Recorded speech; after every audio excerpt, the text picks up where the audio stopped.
살아계시며 인자하시며 국률이 풍성하신 하나님께 예배합니다. 하나님은 영이시니 예배하는 자가 성령과 진리로 예배할지니라. 아멘.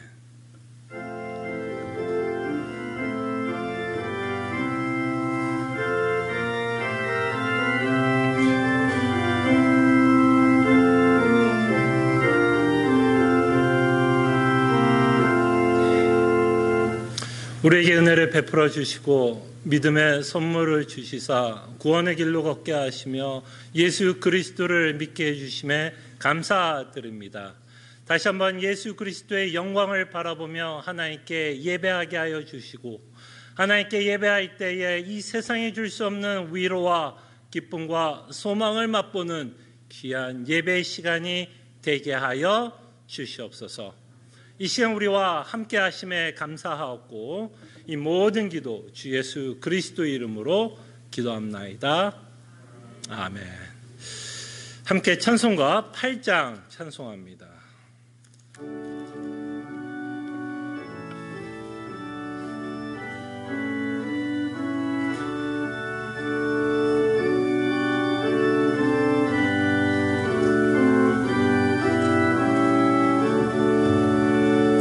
거룩 거룩 거룩 전능하신 주님 이른 아침 모래 주를 찬송합니다.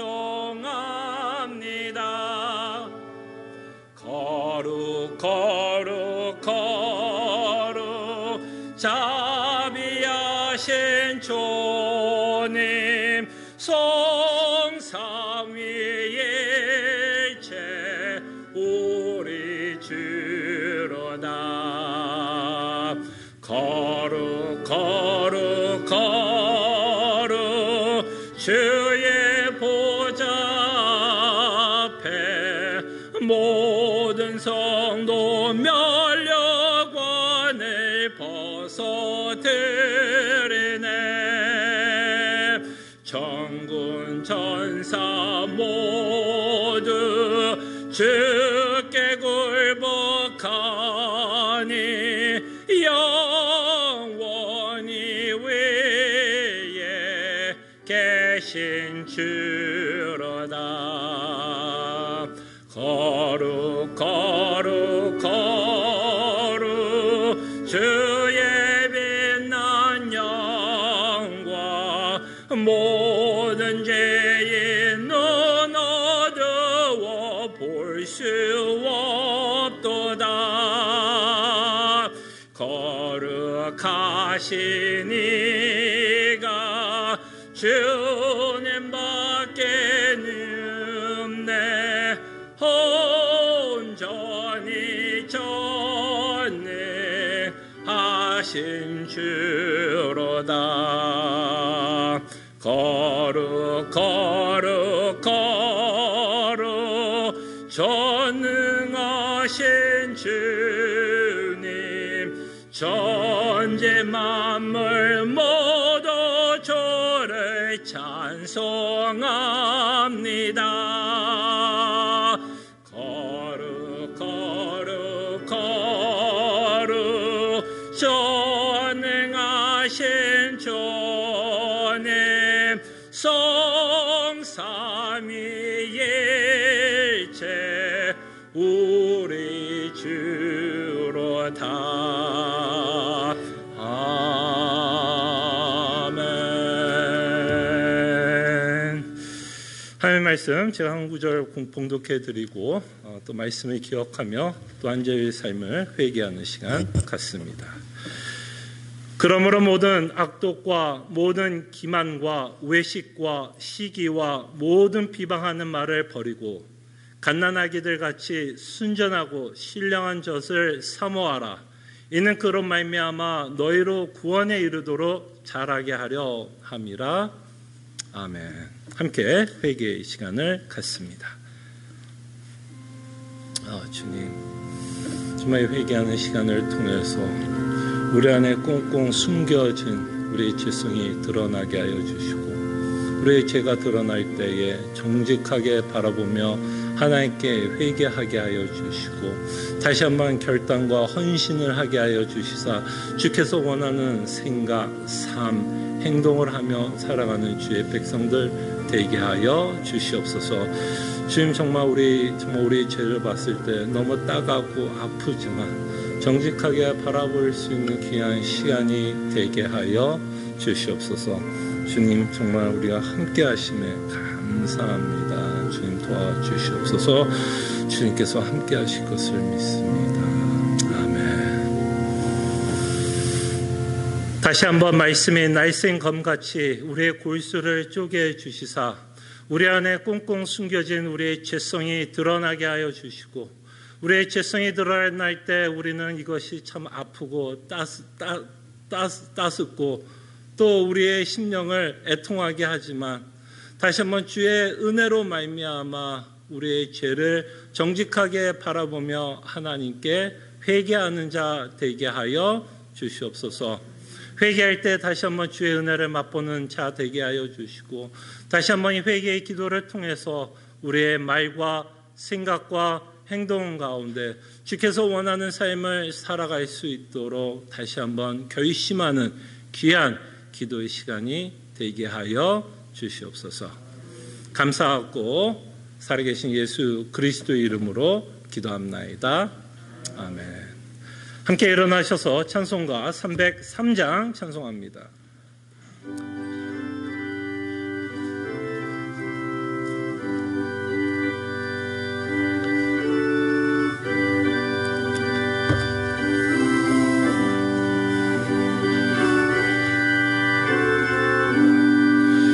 날 위하여 십자가에 중한 고통 받으사 대신 죽은 주 예수의 사랑하신 은혜여, 보배로운 피를 흘려 영영 죽을 죄의 손 구속함을 받은 우리 어찌 찬양 안 할까. 예수 안에 있는 우리 한량없이 즐겁고 주님 능에 위로함이 마음속에 차도다. 전국 음악 소리 같은 은혜로운 그 말씀 끊임없이 듣는 우리 어찌 찬양 안 할까. 이 세상의 모진 풍파 쉬지 않고 불어도 주님 안에 보호받는 우리 마음 편하다. 늘 깨어서 기도하고 저 천국을 바라며 주님만을 기다리니 어찌 찬양 안 할까. 아멘. 함께 시편 교독합니다. 내 영혼아 여호와를 송축하라. 내 속에 있는 것들아 다 그의 거룩한 이름을 송축하라.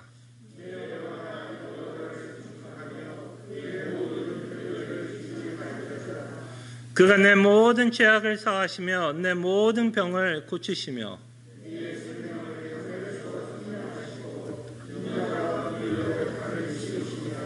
좋은 것으로 내 소원을 만족하게 하사 내 청춘을 독수리같이 새롭게 하시는도다. 아멘. 우리의 신앙을 함께 고백합니다. 전능하사 천지를 만드신 하나님 아버지를 내가 믿사오며 그 외아들 우리 주 예수 그리스도를 믿사오니 이는 성령으로 잉태하사 동정녀 마리아에게 나시고 본디오 빌라도에게 고난을 받으사 십자가에 못 박혀 죽으시고 장사한 지 사흘 만에 죽은 자 가운데서 다시 살아나시며 하늘에 오르사 전능하신 하나님 우편에 앉아 계시다가 저려서 산 자와 죽은 자를 심판하러 오시리라. 성령을 믿사오며 거룩한 공예와 성도가 서로 교통하는 것과 죄를 사해 주신 것과 몸이 다시 사는 것과 영원히 사는 것을 믿사옵나이다. 아멘. 자리에 앉으시겠습니다. 함께 찬송가 314장 찬송합니다.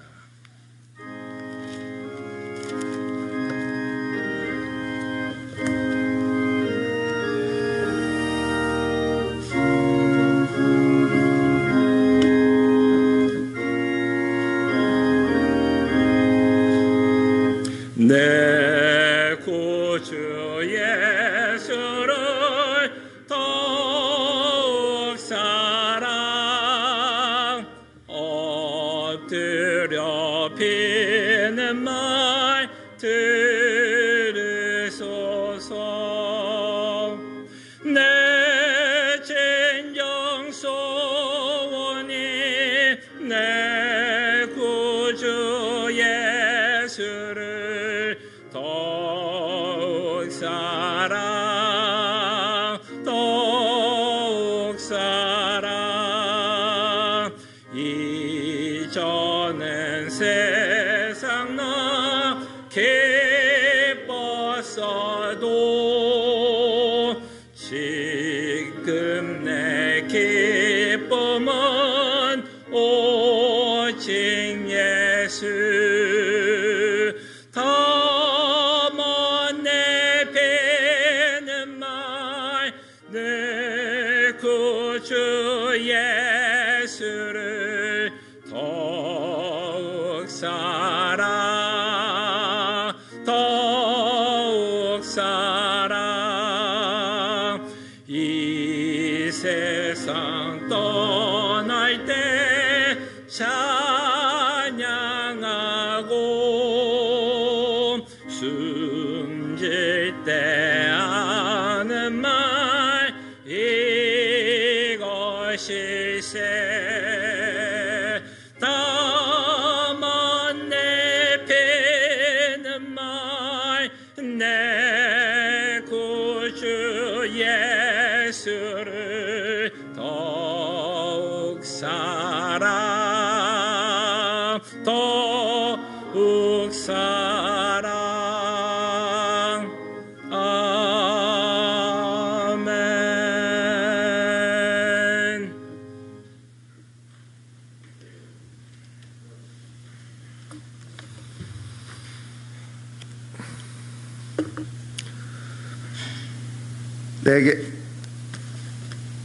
내게 능력 주시는 자 안에서 내가 모든 것을 할 수 있느니라. 항상 기뻐하라. 쉬지 말고 기도하라. 범사에 감사하라. 이는 그리스도 예수 안에서 너희를 향하신 하나님의 뜻이니라. 천지를 창조하시고 우주 만물이 그의 계획하에 있으니 곧 우리의 전능하신 주권자이시며 사랑의 구세주이시고 우리의 마음을 주장하시는 은혜로우신 성삼위 하나님 모든 영광 받으시옵소서.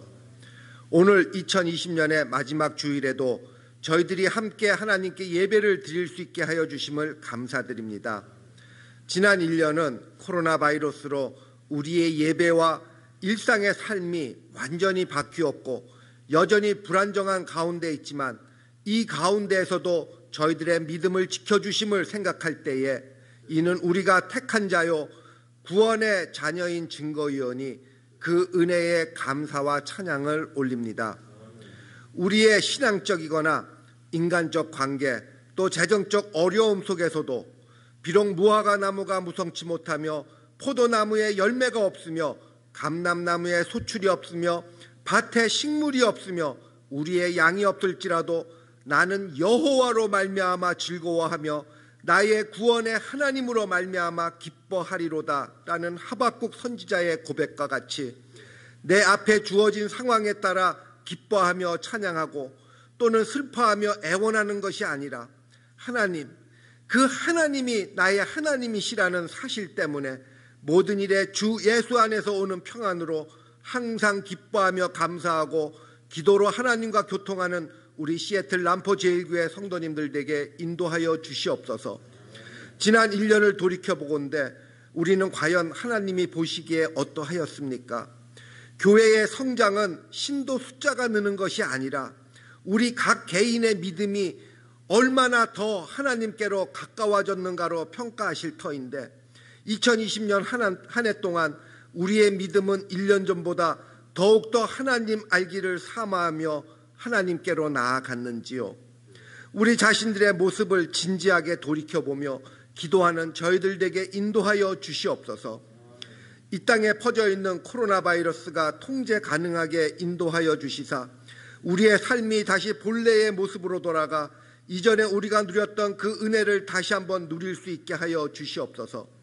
그러나 저희가 간절히 기도드리옵는 것은 하나님의 은혜로 통제 가능한 상황이 됐을 때 우리 인간의 힘으로 이루었다라는 하나님 앞에 교만한 모습이 아니라 우리의 모든 것을 동원해도 극히 작은 정도밖에는 통제할 수 없는 우리의 한계성을 통하여 하나님의 전능하심이 더욱 드러나며 그 앞에 겸손히 무릎 꿇는 저희들에게 인도하여 주시옵소서. 어린 심령들이 말씀을 바로 깨달아 그들이 살아가면서 어렵고 힘든 때마다 복음의 위로로 담대히 삶을 헤쳐나가게 지켜주시옵시며 늘 위하여 기도하시는 조셉 전 목사님과 아이들을 가르치시는 선생님들의 믿음을 지켜주시옵소서.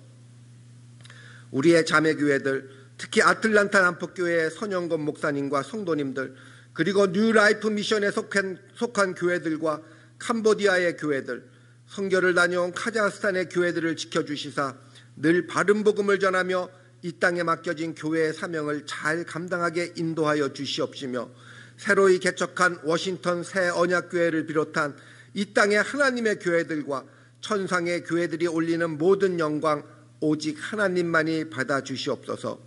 오늘 말씀 전하시는 송 목사님의 입술을 통하여 선포되는 하나님의 말씀을 통하여 복음의 진리를 깨닫고 찬양하는 온전한 예배되도록 인도하여 주시옵소서. 이 모든 말씀 주 예수 그리스도 이름으로 기도드리옵나이다.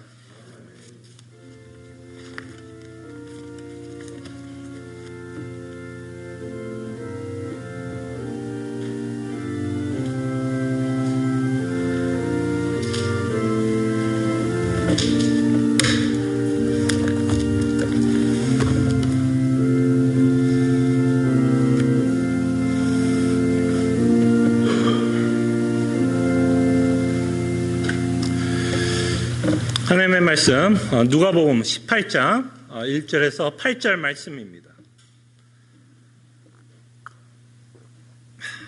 누가복음 18장 1절에서 8절입니다.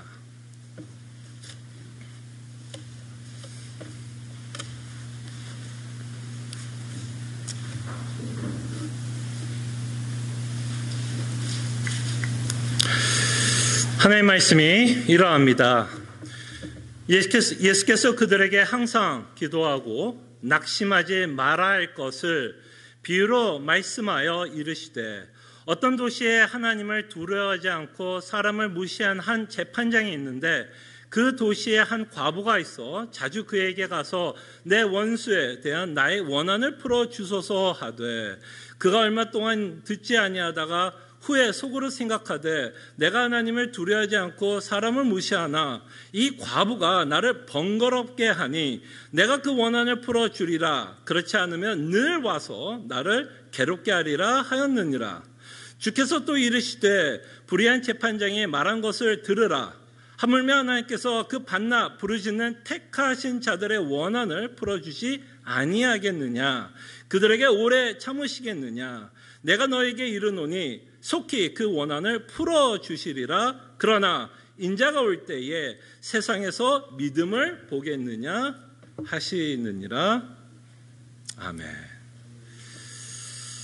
우리가 하나님께 기도할 때에 어떨 때 좀 낙심을 하게 되는데요. 우리가 절실하게 하나님께 기도할 때에 하나님께서 우리의 기도에 응답을 하지 않을 경우 우리는 좀 실망하게 되고 낙심하게 됩니다. 그때 여러분 생각하지 않습니까? 내가 그토록 열심을 다해서 정성껏 절실하게 하나님께 기도했는데 왜 하나님은 내 기도에 응답을 하지 않을까라는 고민을 한번 해보셨습니까? 자, 그럴 때 우리는 이런 생각을 하게 됩니다. 혹시 내 열심이 부족했나? 내 딴에는 참 열심히 하나님께 지극정성을 다해서 하나님께 기도했다라고 생각하는데 하나님께서 응답하지 않는 것을 보아서 혹시 내 열심이 부족했나? 조금 더 자주 인내를 갖고 하나님께 기도를 해야 하나님께서 내 기도에 응답을 하실까라는 생각을 우리는 할 수 있습니다. 여러분 혹시 이렇게 생각해 보신 적 있으세요? 그래서 더 열심히, 더 인내를 갖고 하나님을 번거롭게 또는 귀찮게 해드려야겠구나 라는 생각으로 우리는 기도할 수 있을 것 같습니다. 오늘 본문, 특별히 오늘 우리가 보고 있는 비유에 그런 오해를 줄 수 있는 내용이 나옵니다. 뭔가 하나님께 번거롭게 하고 귀찮게 또 인내를 갖고 자주 기도하면 하나님은 우리가 갖고 있는 절실한 기도 제목을 들어줄 것 같은 비유의 말씀을 오늘 우리가 보게 됩니다. 사실 오늘 하나님은 우리에게 자주 기도할 것을 우리에게 권면하고 있는 건 사실입니다. 인내를 갖고 기도하라는 것도 사실입니다. 그러나 오늘 비유를 통해서 우리가 좀 더 관심을 갖고 바라봐야 될 것은 하나님이 원하는 기도 제목이 있다라는 것을 보셨으면 합니다. 내가 필요한 기도 제목을 하나님께 갖고 기도하는 것이 아니라 이 비유는 하나님이 원하는 기도 제목이 있고 이 하나님이 원하는 기도 제목을 가지고 인내로서 기도할 것을 우리에게 말씀하고 있다라는 것을 저희들은 이 비유를 통해서 다시 한번 생각해 보겠습니다. 자, 그럴 때 모든 성경 구절이 그렇지만 성경을 해석하는데 가장 중요한 것 중에 하나는 원리는 그렇게 어렵지만은 않습니다. 여러분 성경을 해석할 때 가장 중요한 것, 성경을 이해하기 위해서 가장 중요한 건 사실은 문맥입니다. 문맥이에요. 아니 목사님 그게 다예요? 물론 다는 아닙니다. 물론 그것만은 아니지만 문맥만 제대로 파악을 해도 지금 예수님이 무슨 말씀을 하시려는지를 깨달을 수 있습니다. 자, 그러면 우리가 문맥을 좀 파악하기 위해서 그 바로 전장인 17장에서 예수님이 어떤 말씀을 하고 있는지를 잠깐만 생각해 봐도 예수님이 지금 이 비유를 통해서 무엇을 말씀하시려고 하는지 조금은 이해를 할 수 있습니다. 17장에 보면 22절, 26절, 28절, 22, 26, 28절에 보면 예수님이 지금 17장에서 어떤 내용을 말씀하고 있는지를 보게 되는데 그 중에서 한 구절만 가지고 여러분들과 좀 생각을 해보겠습니다. 그 구절은 주보에 기록해 놨는데요. 26절 말씀입니다. 26절을 보시면 지금 예수님이 무슨 이야기를 하고 있는지를 알게 됩니다. 한번 제가 말씀을 읽어드릴게요. 자, 노아의 때에 된 것과 같이 인자의 때도 그러하니라. 지금 제가 말씀드렸던 세 구절이 다 이런 비슷한 맥락을 갖고 예수님이 말씀하고 있습니다. 그때 여러분 26절 읽어보면 지금 예수님이 무슨 말씀을 하시려고 하는 걸까요? 노아의 때에 된 것 같이. 노아하면 가장 중요한 사건은 홍수였고 홍수의 의미가 중요했죠. 홍수의 의미가 있는데 그것은 뭐였죠? 심판의 의미를 갖고 있습니다. 그래서 노아의 때에 된 것 같이 뭐가 같은 때냐면 인자의 때도 그러하리라.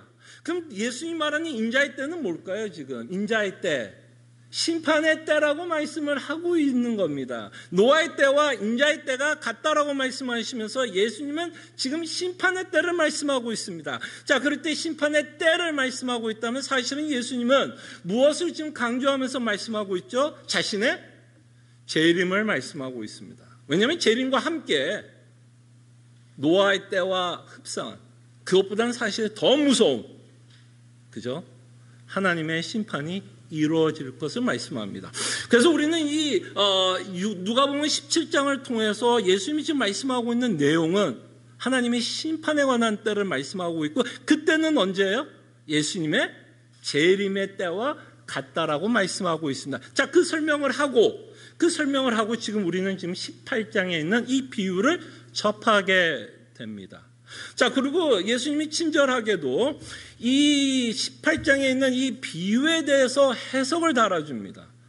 그죠? 그럼 당연히 우리가 이 비유를 살펴봤을 때 가장 중요한 건 예수님의 해석이겠죠. 예수님이 무슨 말씀하고 있는지를 우리가 살펴보면 지금 예수님이 무엇을 놓고 기도하라고 말씀하는지 우리가 가늠할 수 있습니다. 자, 8절을 볼게요. 비유 끝에 8절에 보면 예수님이 이렇게 말씀하십니다. 내가 너에게 이르노니 속히 그 원한을 풀어주리라.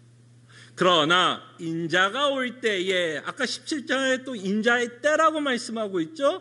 그때 이 비유의 끝에서 뭐라고 해? 인자가 올 때에 사람에서 세상에서 믿음을 보겠느냐 하시느니라.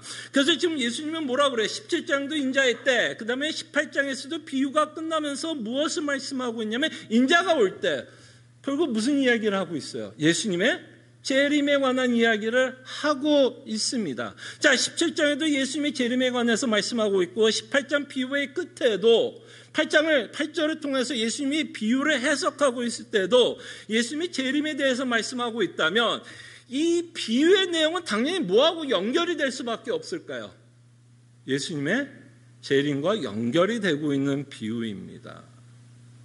이 문맥을 놓치고 이 비유를 보면 아까와 같은 좀 엉뚱한 기도에 대한 오해를 하게 되는데 우리가 살펴보고 있는 이 문맥이 우리가 엉뚱하게 가질 수 있는 기도의 오해를 좀 막아주고 우리가 이 본문을 살펴봤으면 좋겠습니다. 예, 무슨 얘기인지 아시겠죠? 자, 그러면서 예수님이 또 한 번 친절하게 8절을 통해서 이 비유가 갖고 있는 해석을 하고 있지만 비유를 시작하기 전에 또다시 예수님은 이 비유가 갖고 있는 내용에 대해서 우리에게 또 해석을 달고 있는 것을 보게 됩니다. 자, 1절을 통해서 이렇게 말씀하고 있죠. 예수께서 그들에게 항상 기도하고 낙심하지 말아야 할 것을 비유로 말씀하신다고 말씀합니다. 자, 그러면 이제 우리가 여기서 이제 고민해야 되는 건 이겁니다. 지금 예수님이 분명히 예수님이 재림에 관해서 말씀하시면서 이야기하고 있다면 예수님이 말하고 있는 항상 우리가 기도해야 되는 제목은 달라요. 우리가 생각하는 기도 제목이 아닐 수 있다라는 말입니다. 여러분들은 하나님께 쉬지 말고 기도하라 항상 기도하면 우리가 생각하는 기도 제목은 뭐예요? 아, 내가 이 땅에서 필요한 거, 내가 이 땅에서 절실한 문제만 생각을 하게 되는데요. 예수님이 지금 우리 보러 항상 기도하라는 건 우리가 갖고 있는 이러한 양식을 위해서 기도하라는 기도 제목은 아닙니다. 물론 주 기도문을 통해서 예수님이 이걸 가르쳐야 안 가르쳐요? 가르칩니다. 분명히 하나님은 예수님의 이러한 양식을 위해서 우리가 필요한 것을 위해서 기도하라고 말씀하고 있지만 적어도 이 비유는 그것을 가르치고 있지는 않다라는 거예요. 그렇다면 예수님이 이 비유를 통해서 우리가 무엇을 위해서 기도해야 하는지를 저희들이 이 본문을 통해서 이 비유를 통해서 저희들이 살펴보도록 하겠습니다. 자, 이 비유에는 우리가 잘 아는 것처럼 두 명의 주인공이 나타나고 있는 것을 보게 됩니다. 두 명의 주인공이 있죠. 한 명은 재판관이 나오고 있고요. 한 명은 과부가 나옵니다. 이 재판관과 과부는 완전히 대조가 되고 있는 사람입니다. 신분상, 계급상 이 당시에 엄청난 대조를 이루고 있는 자예요. 재판장은 어마어마한 권세를 갖고 있었던 자고 과부는 소외된 계층이요 힘이 없었고 약한 자였고 외톨이였던 자였습니다. 스스로 자신의 문제를 해결할 수 있었던 자가 아니었던 자가 과부였어요. 자, 그러면서 예수님은 이 재판관이 어떤 재판관인지를 설명합니다. 이게 굉장히 중요합니다. 재판관의 성격이, 특징이 어떤지를 2절과 3절을 통해서 말씀을 하는데요. 자, 2절에 보면 재판관이 어떤 자예요? 이르시되 어떤 도시에 하나님을 두려워하지 않고 사람을 무시한 재판장이 있다라고 합니다. 특징이 뭐예요? 하나님을 무시했고 하나님을 두려워하지 않고, 당연히 하나님을 두려워하지 않기 때문에 이웃도 무시하게 됩니다. 하나님을 사랑하고 이웃을 사랑하는 건 예수님이 말씀했던 모든 계명의 뭐예요? 요약이고, 이 계명은 많은 사람이 두 개의 계명이라고 말씀하고 있지만 사실은 그건 하나의 개념입니다. 계명이에요. 사실은 하나님을 사랑하게 되면 이웃도 사랑해야 됩니다. 별개 문제가 아닙니다. 예. 그럴 때 어쨌든 이 자는 하나님도 두려워하지 않았고 당연히 그 결과로서 사람도 무시하면서 삽니다. 자, 이 재판관의 이 특징이 얼마나 중요했는지 예수님은 또 한 번 이야기합니다. 그죠? 한 번 더 이야기해요. 강조하고 싶었던 거죠. 이 재판관이 어떤 자였는지를 강조하고 싶었습니다. 그래서 4절에 보면 또 예수님이 이렇게 말합니다. 그가 얼마 동안 듣지 아니하다가 후에, 이제 요건 이따가 또 살펴보겠대요. 속으로 생각하되 내가 하나님을 두려워하지 않고 사람을 무시하나. 이 짧은 비유에 이 재판장이 갖고 있는 이 성품, 하나님을 향한 마음을 두 번이나 말씀하고 있다면 이 재판관이 갖고 있는 특징을 여러분들이 좀 기억해 달라고 예수님이 말씀하고 있습니다. 예. 네. 그럴 때 예수님은 이 자는 전형적인 어떤 인간의 모습을 그리고 있다라고 생각할 수 있겠죠. 전형적으로 하나님을 무시하고 인간을 무시하고 또 전형적으로 자신의 권세를 자기를 위해서 사용하고 있는 어떤 정치인을 좀 묘사하고 있다라고 여러분들이 생각하시면 좋을 것 같습니다. 자, 그럴 때 이 재판관과 대조를 이루기 위해서 한 인물이 나오는데 그건 과부였습니다. 뭐 요새 뭐 이렇게 계급상 우리가 미국에 살고 있기 때문에 많은 경우가 평등하고 어떤 평등을 외치기 때문에 이런 계급이 나눠진 거에 대해서 우리가 조금 와닿지 않을 수 있을지도 모르겠으나 이 당시에는 굉장히 계급 사회였고 계급에 의해서 이 온도차가 어마어마하게 다르게 느껴졌던 사회였다는 것을 여러분들이 기억한다면 이 과부가 등장하는 건 굉장히 재밌습니다. 이 과부를 등장시키면서 누가 대조를 시키냐면 이 재판장하고 대조를 시키려고 예수님은 과부를 등장시킵니다. 좀 전에 말씀드린 것처럼 이 과부는 사회적으로 약자였고 소외 계급이었고 그가 갖고 있는 문제를 스스로 풀 수 없는, 그죠? 스스로 풀 수 없는, 그렇기 때문에 이 과부는 언제나 뭐가 필요한 자예요? 도움이 필요했던 자입니다. 굉장히 연약한 자였어요. 도움이 필요했기 때문에 이 누구한테 찾아가는 거예요? 이 재판관을 찾아갑니다. 다시 말씀드리면 이 과부는 어찌됐건 이 재판관을 찾아갈 수밖에는 없었던 자였다라는 것을 보게 됩니다.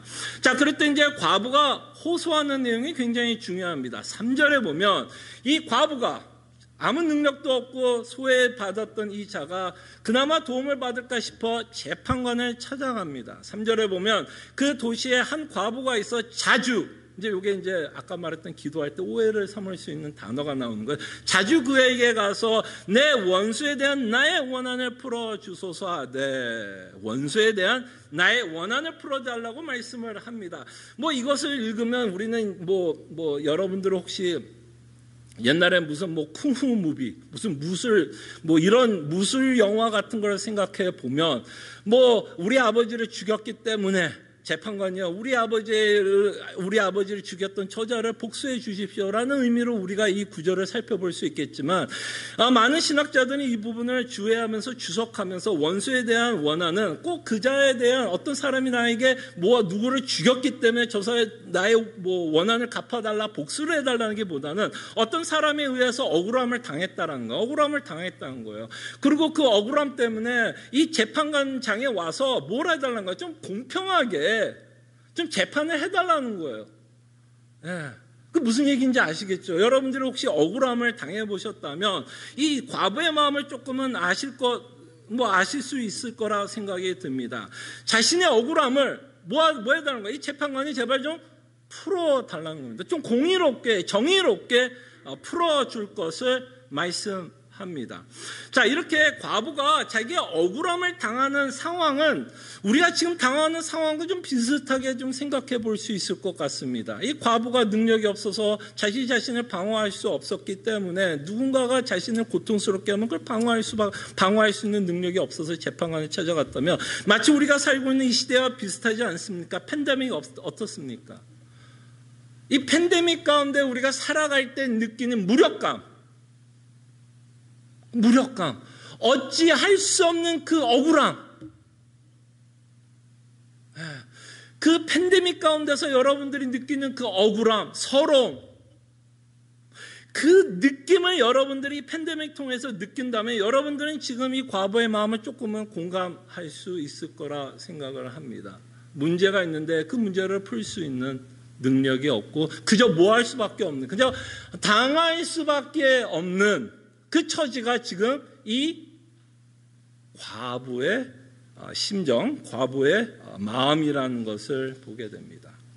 그래서 이 과부는 3절과 5절을 통해서 무엇을 하냐면 재판장을 찾아갑니다. 여기서 이제 3절과 4절 때문에 우리는 오해하게 됩니다.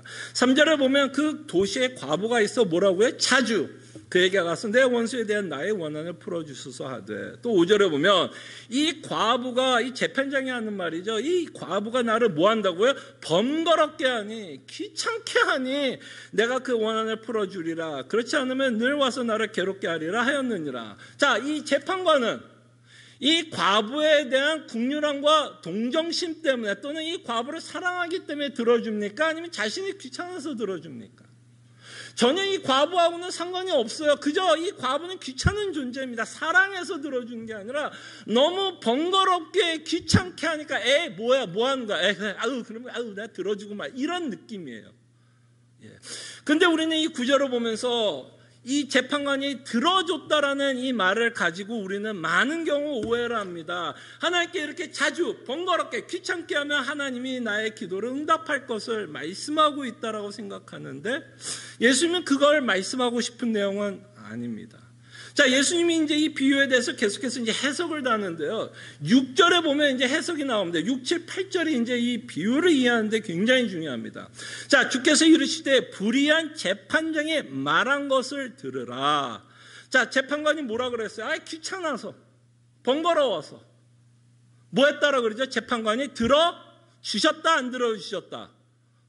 재판관이 들어주셨다라고 예수님이 말씀합니다. 그래서 우리는 오해할 수 있죠. 예수님이 이렇게 얘기하니까 하나님 귀찮게 하면, 번거롭게 하면, 지극정성 인내를 갖고 기도하면 하나님께서 우리의 기도를 응답하시겠다라는 오해를 할 수 있을지 모르겠습니다. 근데 그러면서 7절이 중요합니다. 자, 7절에 이제 예수님이 뭐라고 말씀하냐? 하물며라는 이 단어가 굉장히 중요해요. 재밌는 표현입니다. 예수님이 하물며 하나님께서 그 밤낮 부르짖는 택하신 자들의 원한을 풀어주지 아니하겠느냐? 그들에게 오래 참으시겠느냐?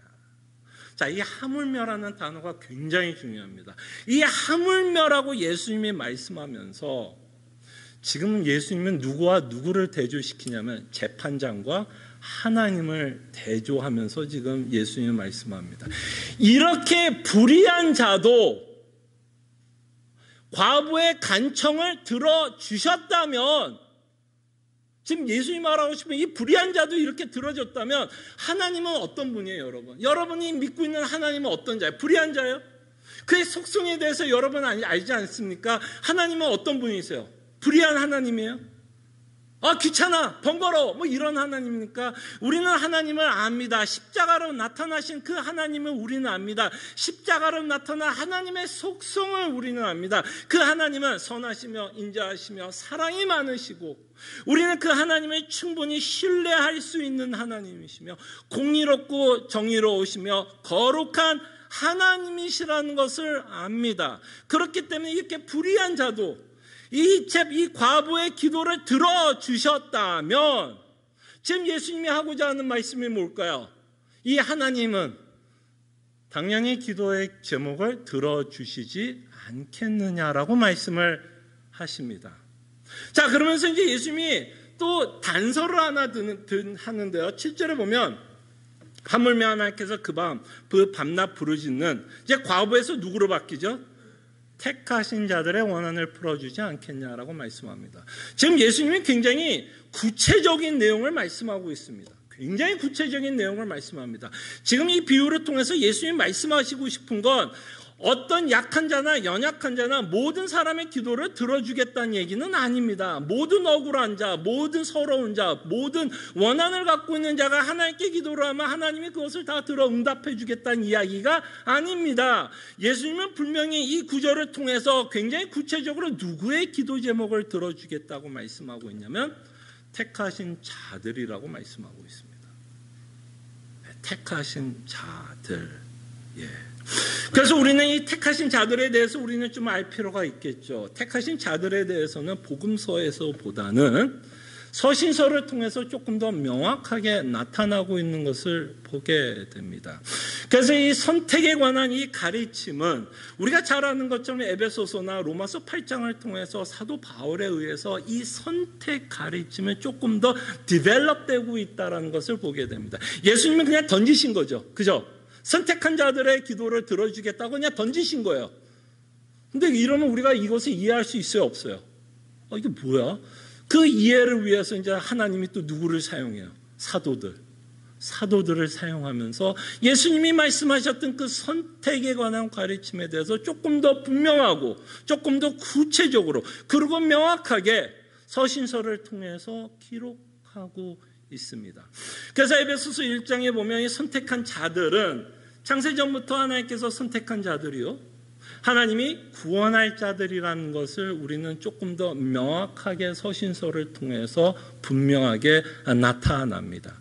그리고 이렇게 창세 전에 선택한 자들은 이 땅에서 하나님이 무엇을 선물해 주시냐면 믿음이라는 어마어마한 선물을 주시고, 이렇게 선택을 받은 자들을 하나님은 우리에게 믿음을 주시고, 물론 성령 하나님을 통해서 우리에게 새 생명을 주시고 믿음을 주시면서 이 선택받은 자들에게 어떤 권세를 주시냐면 자녀가 되는 권세 또한 주십니다.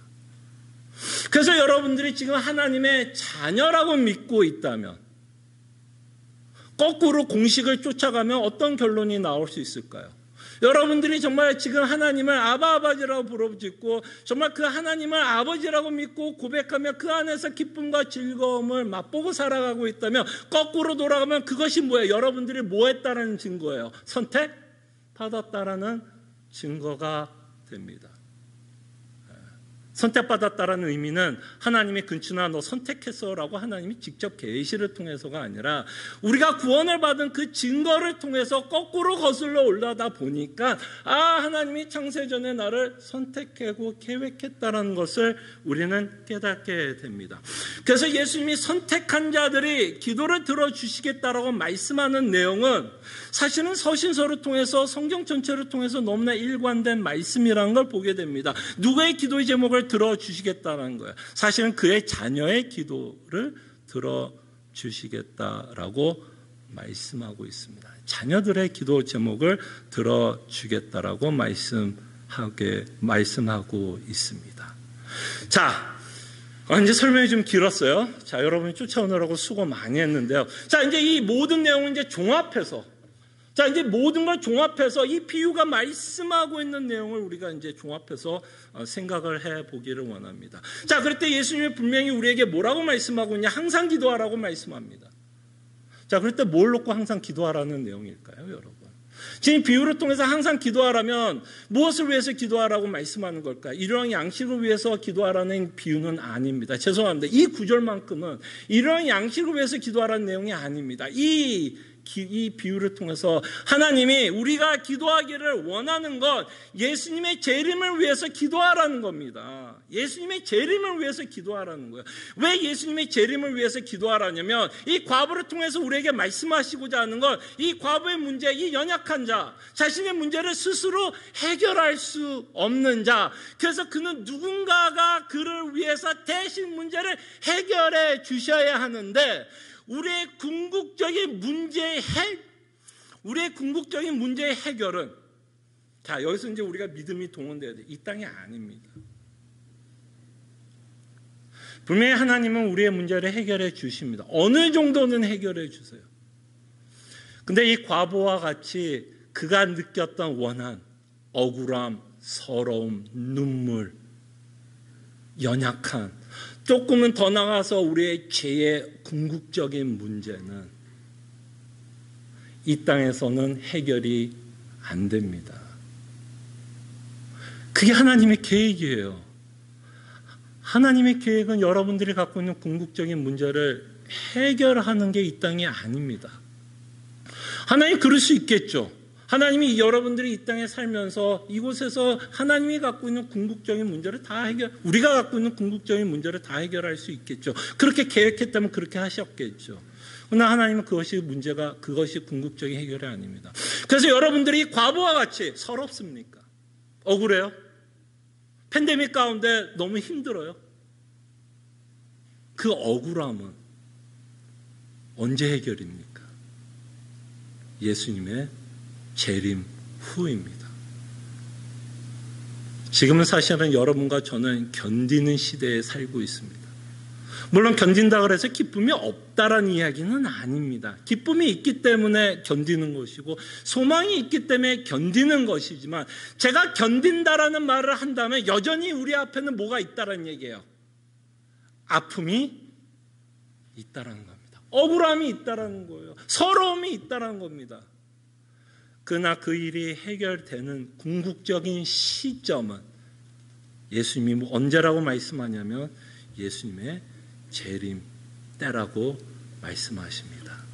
자, 그것을 이해하고 여러분 다시 한번 1절을 읽어보시면 말되지 않습니까? 자, 예수께서 항상 기도하고 뭘 기도하라는 거예요? 여러분 뭘 기도하라는 거죠? 예수님의 재림을 위해서 기도하라는 겁니다. 정말 너희가 이 땅에 살면서 서럽고 어렵고 억울하고 정말 너희가 이 땅에 살면서 눈물을 많이 흘리고 고글하고 애통하고 있다면 정말 그 일의 궁극적인 끝이 언제예요? 여러분 믿잖아요. 궁극적인 끝이 어디예요? 예수님의 재림을 통해서 궁극적인 끝이라면, 그것이 끝이라면, 우리 인생사의 고난의 끝이 그때라면 당연히 우리는 무엇을 위해서 기도해야 될까요? 당연히 예수님을 위해서 기도해야 할 것입니다. 그래서 저는 이 비유에서 예수님이 우리에게 기도하라는 내용은 다른 기도가 아닙니다. 항상 기도해야 되는 기도 제목은 정말 예수님의 재림을 소망하고 사모하며 기다리는 그 기도를 할 것을 예수님이 가리킵니다. 자, 근데 이렇게만 얘기하면 이 비유는 굉장히 밋밋합니다. 사실 예수님은 저는 이 비유를 통해서 우리를 하여금 책망한다고 생각합니다. 예수님이 이 비유를 통해서 우리를 어떻게 책망하냐? 자, 다시 한번 예수님이 하시는 말씀을 들어보세요. 자, 예수께서 그들에게 항상 기도하고 뭐 하지 말라고요? 자, 재림을 위해서 기도하는데, 그죠? 지금 예수님 뭐라고 기도하라고 얘기하면 재림을 위해서, 속히 올 것을 위해서 기도하라 그러면서 낙심하지 말라라고 말씀합니다. 이거는 저는 예수님이 하나님이 우리를 책망한다고, 저는 적어도 저에게는 책망한다고 생각합니다. 왜 이 말이 낙심하지 말라는 말이 책망으로 우리가 들어야 하는지를 한번 생각해 봅니다. 여러분 생각해 보시죠. 아까 처음에 제가 여러분들에게 말씀드린 것처럼 여러분들이 절실하게 또는 기도하고 사모하고 정말 어떤 문제가 해결되면서 그 기대해서 하나님께 기도합니다. 그죠? 근데 만약에 하나님이 여러분들이 그토록 절실하고 사모하면서 기대하면서 그 기도에 응답하지 않는 경우 여러분 어때요? 기뻐요? 낙심돼요? 낙심됩니다. 하나님께서 우리가 이렇게 기도하는 것에 대해서 하나님께서 응답하지 않을 때 낙심하게 됩니다. 그때 예수님은 우리에게 이렇게 책망하는 것 같습니다. 여러분 정말 예수님이 재림하지 않는 것 때문에 낙심하십니까? 보세요. 여러분과 제가 정말 예수님의 재림을 속히 올 것을 소망하고 사모하면서 살아간다면 예수님은 오셨어요? 안 오셨어요? 오셨어요? 안 오셨어요? 그럼 여러분 마음에는 사실은 무슨 마음이 있어야 돼요? 무슨 마음이 있어야 돼요? 낙심하셔야 된다는 말이에요. 근데 우리가 이 비유를 보면서 우리가 예수님의 재림에 대해서는 생각하고 있지만 낙심하고 있지 않다면 그게 무슨 말인지 아세요, 여러분? 말은, 죄송합니다. 이건 제 얘기예요. 제가 너무 찔려서 이렇게 표현해요. 말은 예수님의 재림을 믿는다고 얘기합니다. 그죠? 말은 예수님의 재림을 믿고 사모하고 기다리지만 그 정도로 소원하지는 않는 거예요. 그렇기 때문에 뭐가 없어요? 그렇기 때문에 뭐가 없어요? 낙심이 없는 거죠. 정말 여러분들이 예수님의 재림을 소원하고 소망하고 사모하고 기도하고 있다면 지금 여러분들은 뭐 하셔야 된다는 얘기예요? 지금 뭐 하셔야 돼요? 낙심 하셔야 된다는 겁니다. 지금 예수님은 안 오셨으니까. 그래서 저는 오히려 예수님이 이 말씀을 통해서 우리를 책망한다고 생각이 듭니다. 우리가 말은 합니다. 근데 정말 우리가 믿고 있는가? 정말 믿어 우리가 기도하고 있는가? 정말 우리의 기도 제목은 무엇이 우선순위인가? 예수님이 제 이름은 믿는다고 이야기하지만 여전히 우리는 이 땅에 살아가면서 이러한 양식을 위해서만 내 앞에 있는 문제만 기도했고 그것이 이루어지지 않는 것에 대한 낙심은 했지만 정말 우리가 예수님의 제 이름을 정말 속히 올 것을 기대하면서 사모하면서 우리가 믿고 기도하고 있는지는 우리 자신을 좀 점검하는 시간을 가졌으면 합니다. 죄송합니다. 심하게 얘기하겠습니다. 우리가 낙심하고 있지 않다면 사실은 예수님의 제 이름을 소망하고 있지 않는 증거일 수도 있습니다. 그래서 예수님이 이렇게 말합니다. 예수님이 8절에 보면 뭐라고 말씀하는지 보세요. 자, 내가 너에게 이르노니 속히 그 원한을 풀어주시리라. 속히란 말. 자, 요한복음에서도 예수님이 속히 오시겠다고 말씀하고 있고 속히라는 단어가 옵니다. 계속해서 속히 올 거래요. 근데 왜 낙심을 해요? 우리가 예수님이 안 오니까 분명히 속히 오신다고 얘기하는데 안 오시니까 우리는 뭐 할 수밖에 없어요. 뭐 할 수밖에 없어요. 낙심할 수밖에 없죠. 내 낙심을 하고 있지 않다면 우리가 정말 이것을 믿고 있는지는 우리가 다시 한번 우리 자신을 좀 살펴보자는 겁니다. 자, 내가 너에게 이르노니 속히 그 원한을 풀어주시리라. 그러면서 뭐라고 보는지 보세요. 자, 인자가 올 때 세상에서 믿음을 보겠느냐 하시느니라. 참 엉뚱한 얘기를 합니다. 앞에는 기도에 대해서 이야기하고 있고 예수의 재림에 대해서 말씀하면서 끝에 가서는 예수님이 뭐라고 해요? 인자가 올 때 예수님이 재림할 때 믿음을 보겠느냐라고 말씀을 하십니다. 이거는 약간 답이 뭘까요? 믿음을 보겠느냐라고 이야기할 때는 부정적인 의미보다는 이거죠. 믿음을 보겠느냐 이야기했을 때 예수님은 뭐를 원하는 걸까요? 믿음을 보고 싶다라고 말씀을 하는 거죠. 그죠? 믿음이 없다라고 말하고 싶은 게 아니라 믿음을 보겠느냐라고 말씀하고 있는 예수님의 의도는 뭐예요? 믿음을 보고 싶다. 내가 재림할 때 내가 선택한 백성, 내 자녀들에게서 믿음을 보고 싶다. 그러면 그 믿음은 뭘까요, 여러분? 또 이거 문맥 가운데서 떼어놓고 생각하면 안 돼요. 여기서 예수님이 보고 싶은 믿음은 뭘까요? 뭐에 대한 믿음일까요? 예수님에 대한 재림에 관한 믿음이요. 그 믿음 때문에 우리가 그 예수님의 계획을 믿기 때문에 끊임없이 뭐하기를 원하는 마음을 예수님이 말하는 거예요. 이것을 위해서 계속해서 기도하라는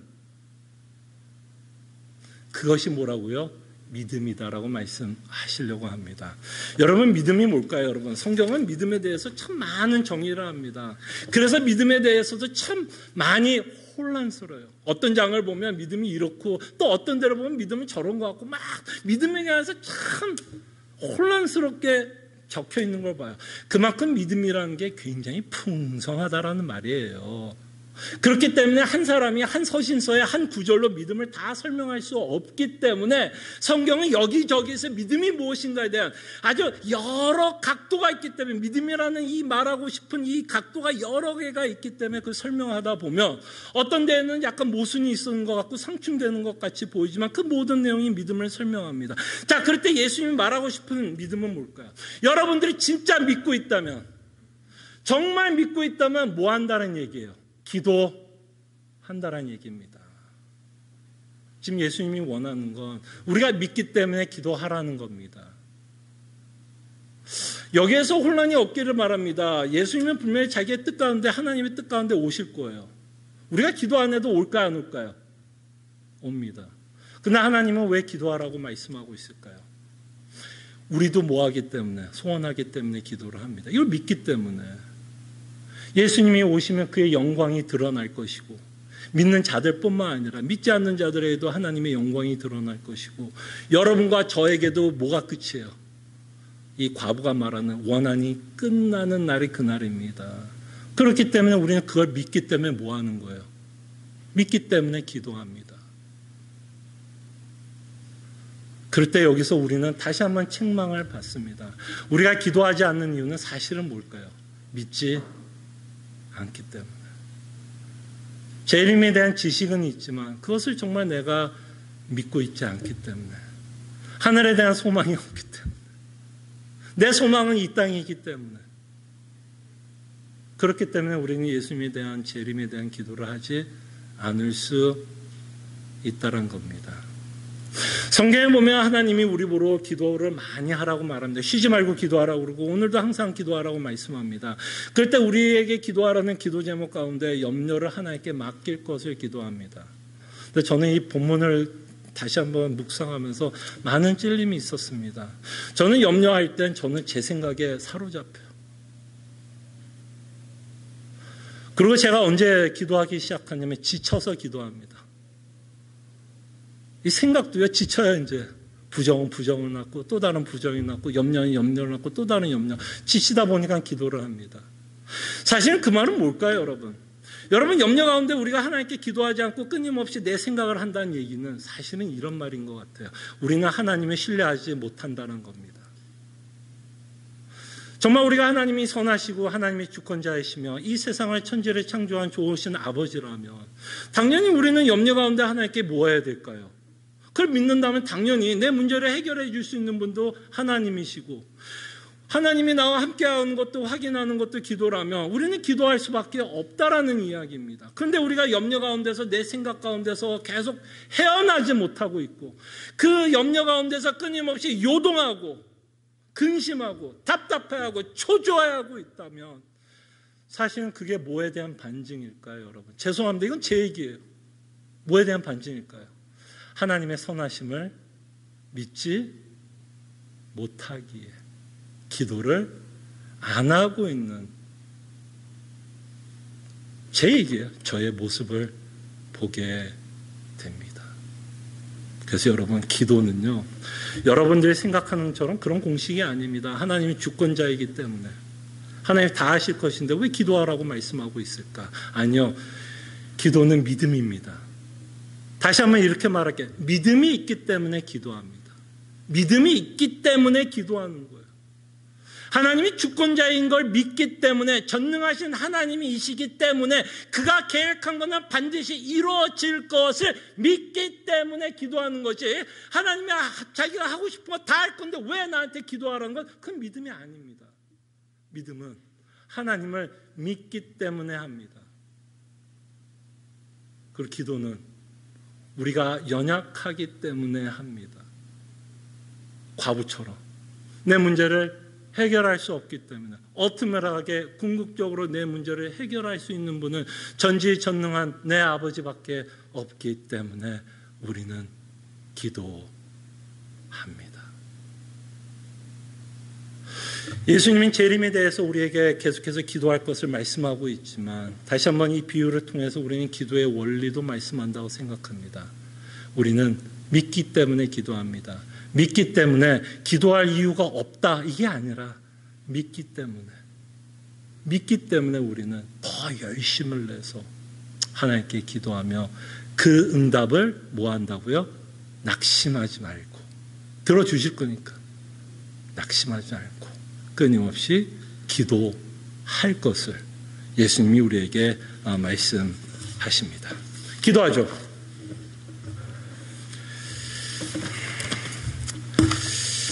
간혹 우리는 하나님의 주권을 생각하고 기도를 생각하면 굉장히 모순되고 서로가 안 어울리는 것 같은 가르침이지만 사실은 우리는 하나님의 주권을 믿기 때문에 하나님께 기도합니다. 믿기 때문에 기도해요.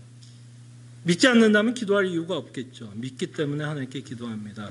그렇기 때문에 우리는 예수님이 오세요 안 오세요? 반드시 오실 겁니다. 그때는 우리가 모르기 때문에 낙심은 할 수 있습니다. 그러나 분명히 예수님이 오실 거예요. 반드시 올 겁니다. 그럴 때 우리가 기도하는 건 우리가 소원하고 사모하기 때문에 우리는 이것을 기다리며 기도하며 기다립니다.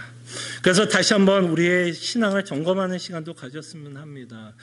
우리를 방해하고 있는 우리 기도를 방해하고 있는 우리의 생각이 있다면 우리가 이 말씀을 통해서 좀 정리가 되는 시간이 되었으면 합니다.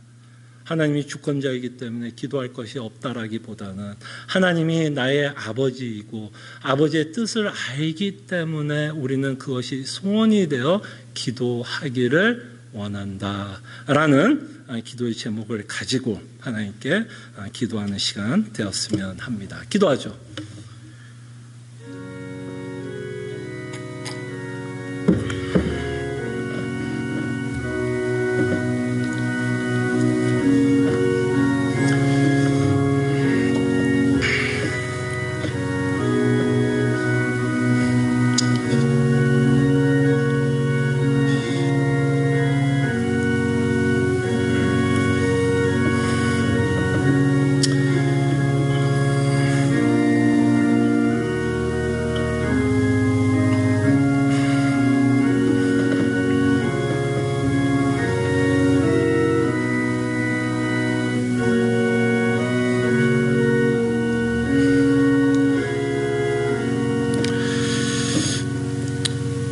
우리가 하나님 앞에 신앙 고백을 하기를 원합니다. 우리가 믿기 때문에 기도하는 자가 되게 하여 주시옵소서. 주의 뜻을 받들고 주의 뜻에 맞는 기도 제목을 가지고 하나님께 나아갈 때 그 기도는 반드시 응답될 수밖에 없다는 것을 저희로 믿게 하여 주시옵소서. 그러나 그 응답의 때는 우리가 모르기 때문에 때로는 낙심할 수 있지만 주님 정말 예수 그리스도의 재림은 반드시 있을 것이기에 우리가 지치지 않고 낙심하지 아니하며 하나님의 나라를 소망하며 그리스도의 재림을 사모하며 기다리며 이 땅에서 주께서 요구하는 삶을 살아가는 주의 백성, 주의 자녀 되게 하여 주시옵소서. 감사하고 살아계신 예수 그리스도 이름으로 기도합나이다. 아멘. 함께 일어나셔서 찬송가 438장 찬송합니다.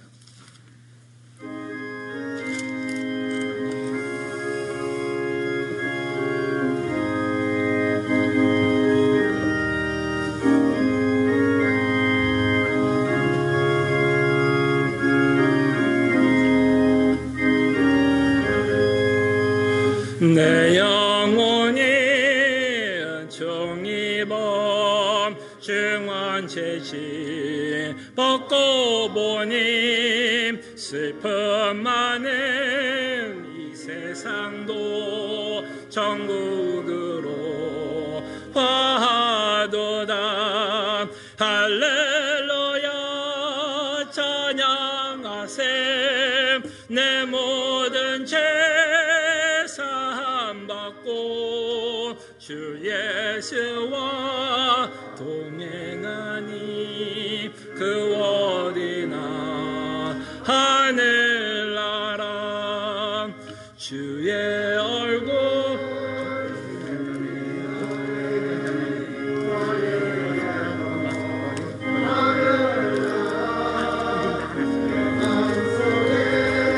이루어지니 날로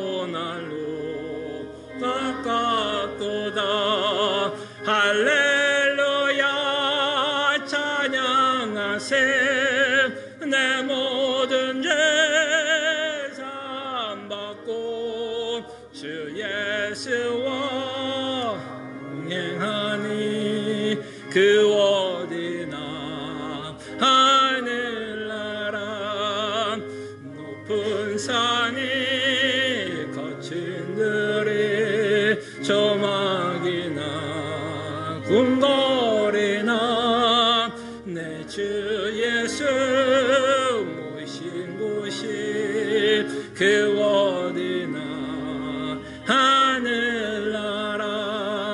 할렐루야 찬양하세.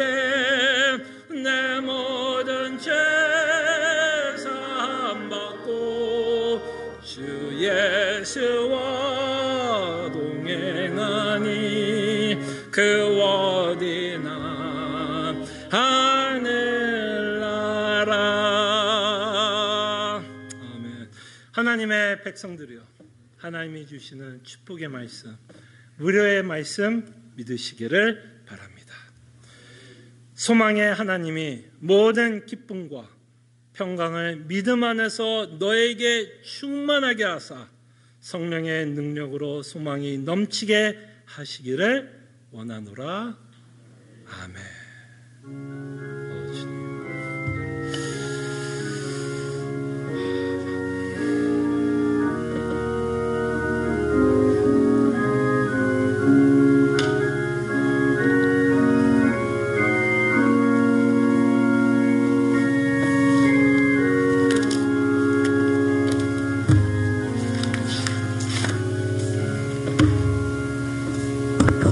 우리 뒤에 또 앞에 계신 분들 또 반갑게 인사했으면 좋겠고요.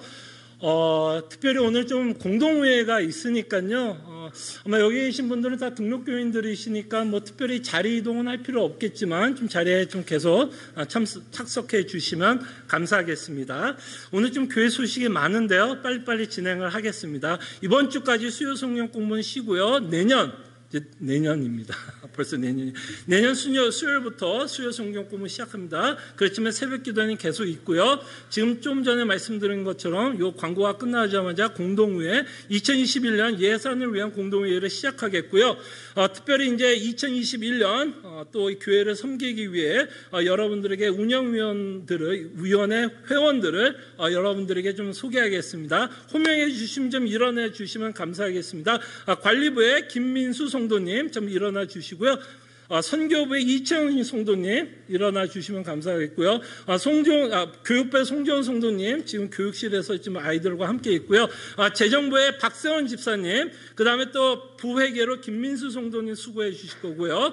예배부의 김봉기 성도님 계속해서 뒤에 서 계시고요. 그 다음에 한가족부의 신기호 장로님, 그 다음에 찬양부의 노기용 장로님, 친교봉사의 장진원 성도님, 또 장진원 성도님을 도와서 박은경 성도님, 지금 선생으로 또 교육부실에 있습니다. 자, 이분들 좀 박수로 좀 환영해 주시고, 수고해 주시고요.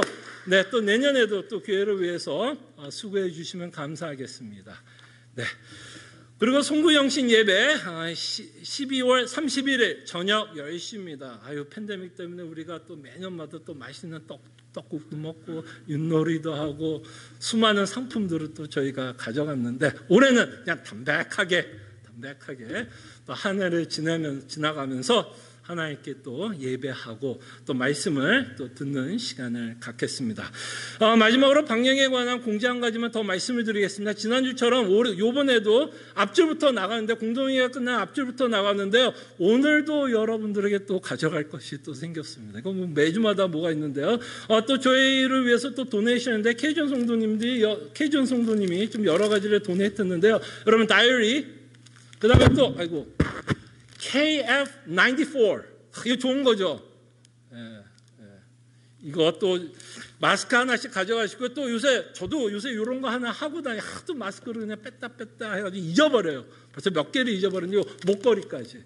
그래서 하나씩 가져가시면 되고요. 그 다음에 또 여러분 또 당 떨어질까봐 뒤에 또 초콜릿이 준비되어 있습니다. 2종류가 있는데 2종류가 있으니까 하나씩 가져간다라는 오해는 하지 마시고요. 가정당 하나입니다. 종류는 2가지만 복불복 하나만 집어서 여러분 가져가시면 될 것 같습니다. 그래서 오늘도 또 가져가야 되는 선물들이 있으니까 반드시 좀 앞자리부터 거리를 유지하면서 나가셔서 가지 마시고 계속해서 좀 친교를 나누어 주시기를 바랍니다. 자, 지금부터 2021년